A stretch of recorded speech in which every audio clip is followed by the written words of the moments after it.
Olá, boas-vindas a mais uma análise visual profunda. Hoje a energia está lá em cima porque a gente vai garantir o domínio completo do módulo de ética e disciplina para o exame da Nave Brasil. Olha só, as bancas examinadoras adoram criar labirintos, né? Elas escondem armadilhas o tempo todo em questões sobre comportamento no ambiente de trabalho. Muitas vezes, o que parece só um simples bom senso esconde, na verdade, regras muito rígidas e consequências severas. Por isso mesmo, a gente preparou este guia de sobrevivência, uma ferramenta de altíssimo rendimento. A ideia aqui é transformar aqueles textos super densos e leis complicadas em esquemas visuais diretos, focando exatamente naquelas pegadinhas clássicas que adoram derrubar quem faz a prova. Vamos juntos decifrar a lógica da banca. Certo, então vamos mergulhar nisso. Nosso roteiro de aprovação de hoje é o seguinte: 1. As regras do jogo. 2. Erros comuns do trabalho. 3. Punições, disciplina e CLT. 4. Responsabilidade sem crime. E 5. O nosso guia de sobrevivência. Seção 1. As regras do jogo. Aqui a gente estabelece a base do que a Nave Brasil espera desde o primeiro dia de trabalho. Todo jogo tem regras, certo? E no serviço público, essas diretrizes passam longe de ser apenas sugestões amigáveis de convivência. Elas são obrigações. Fica bem claro aqui que comunicar bem dentro da Nave Brasil não é só ter uma boa oratória ou falar bonito. Aqui na tela, do lado esquerdo, a gente vê a comunicação ideal, proativa, claríssima, correta, transparente e oportuna. É o cenário perfeito. Mas repara no lado direito. Reter informação, usar aquele tom irônico no e-mail ou expor dados confidenciais sem necessidade, pessoal, isso não é só falha de comunicação, é quebra de conduta ética gravíssima. A transparência não anula o dever de sigilo. A informação certa tem que ir para a pessoa certa e sempre pelos canais autorizados. E aqui a gente chega no coração da matéria. Essa é aquela famosa lei seca que precisa estar tatuada na mente de quem vai fazer o exame. As bancas usam exatamente essas palavras para montar as questões, não tem jeito. Por exemplo, a palavra urbanidade. O que é isso? É tratar todo mundo com respeito absoluto, com civilidade. Diligência e economicidade é fazer o trabalho bem feito sem jogar recurso público no lixo. E a famosa assiduidade e pontualidade, que é literalmente bater o ponto todo dia na hora certa. Decorar essas exigências é, sem exagero, absolutamente crucial, porque as bancas pegam qualquer desviozinho desses termos exatos e transformam em pegadinha de prova. Seção 2. Erros comuns no ambiente de trabalho. Vamos ver como essa teoria toda desmorona na vida real. Agora que as regras do jogo estão claras, vamos trazer isso para a prática. Imagina só a rápida queda de um empregado hipotético, uma verdadeira bola de neve de erros. O primeiro passo para o desastre começa com algo aparentemente simples: atrasos constantes e injustificados. Isso já atropela a regra da assiduidade e pontualidade.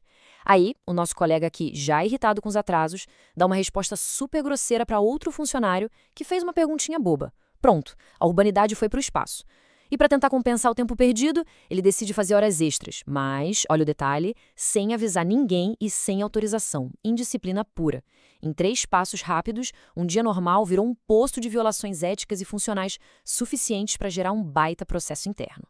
Seção 3. Punições, disciplina e CLT.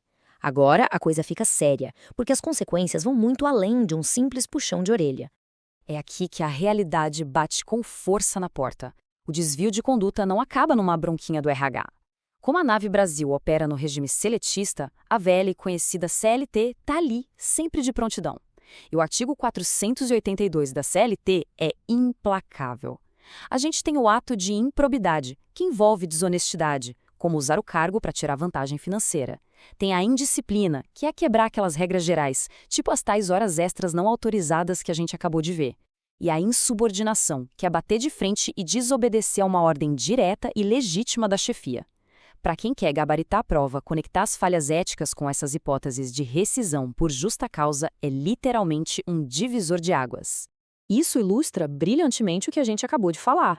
Essa tabela rápida mostra como uma única atitude ruim ativa um monte de punições ao mesmo tempo. Uma insubordinação vai gerar apuração disciplinar interna. Um ato de improbidade, além da investigação, pode dar demissão por justa causa na hora via CLT. Mas e se a pessoa causou um dano financeiro, quebrou um equipamento caríssimo da Nave Brasil? Opa, aí entra a reparação civil. Quem causou o dano vai ter que colocar a mão no próprio bolso para tagar o prejuízo. É o pacote completo da responsabilidade. Seção 4. Responsabilidade sem crime.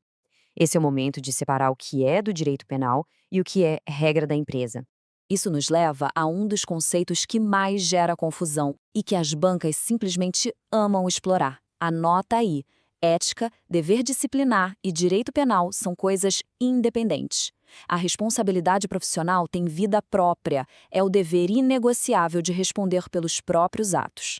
Enfrentar uma consequência disciplinar ou civil no trabalho é algo que acontece de forma totalmente, literalmente totalmente independente de existir um processo criminal. Ninguém precisa chamar a polícia ou um juiz criminal para que um empregado perca o cargo por quebrar o código de ética ou faltar com urbanidade no escritório. E aqui, pessoal, está a grande armadilha. Aquela pegadinha de prova clássica que derruba milhares de desavisados todo santo ano. A banca elabora uma frase que soa super razoável. Comportamento antiético só gera consequências se houver um crime verificado. Mentira. Totalmente falso. Como a gente acabou de analisar, as esferas são separadas. Quebrar regras, não manter o sigilo ou agir com mau procedimento gera punições trabalhistas e civis imediatas, mesmo que o ato nem chegue perto do Código Penal. É crucial nunca, jamais, cair nessa historinha de vincular a punição disciplinar ou a justa causa exclusivamente à existência de um crime. Seção 5. Guia de sobrevivência. Vamos em frente ver como tudo isso se constrói na prática da prova, com nosso jogo rápido de perguntas e respostas. Primeira pergunta capciosa do nosso guia. A hierarquia no ambiente de trabalho autoriza a grosseria?